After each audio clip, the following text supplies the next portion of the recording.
ഞാൻ മനസ്സിലാക്കുന്നൊരു കാര്യം, ബൈബിൾ പ്രവചനങ്ങൾ ഏറ്റവും കൂടുതൽ ഇപ്പോൾ നിറവേറിക്കൊണ്ടിരിക്കുന്നത് ശരിക്കും നമ്മുടെ ഈ കാലഘട്ടത്തിൽ തന്നെയാണ്.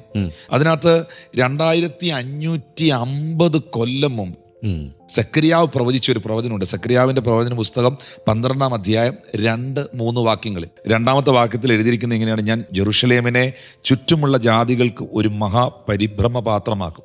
യെരൂശലേമിന്റെ നിരോധത്തിങ്കൽ അത് യഹൂദിക്ക് വരും. 3-ാമത്തെ വാക്യത്തിൽ, അന്നാളിൽ ഞാൻ ജെറുസലേമിനെ സകല ജാതികൾക്കും ഭാരമുള്ള കല്ലാക്കി വയ്ക്കും. അതിനെ ചുമക്കുന്നവരൊക്കെയും കഠിനമായി മുറിവേൽക്കും. എന്നുവെച്ചാൽ ആരൊക്കെ ഇസ്രായേലിനെ ജെറുസലേമിനെ സപ്പോർട്ട് ചെയ്യുന്നോ, ഇസ്രായേലിനെ ജെറുസലേമിനെ സപ്പോർട്ട് ചെയ്യുന്നവർക്കെല്ലാം ബുദ്ധിമുട്ടുണ്ടാവും. അവിടെ കഠിനമായി മുറിവേൽക്കും. ഭൂമിയിലെ സകല ജാതികളും അതിന് വിരോധമായി കൂടി വരും.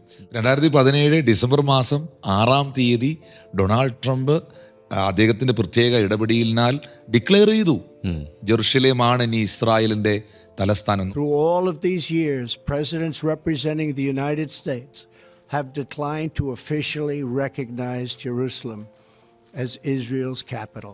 നോക്കി, 2550 വർഷം മുമ്പ് സെക്കരിയാവ് പ്രവചിച്ച ഒരു പ്രവചനത്തെ ദൈവം നിവർത്തീകരിച്ചത് 2017 ഡിസംബർ മാസം 6-ാം തീയതി. നമ്മൾക്ക് ജീവിക്കുന്ന ഈ കാലഘട്ടത്തിൽ തന്നെയാണ് ആ പ്രവചനത്തിന് നിവർത്തീകരണം ഉണ്ടായത്.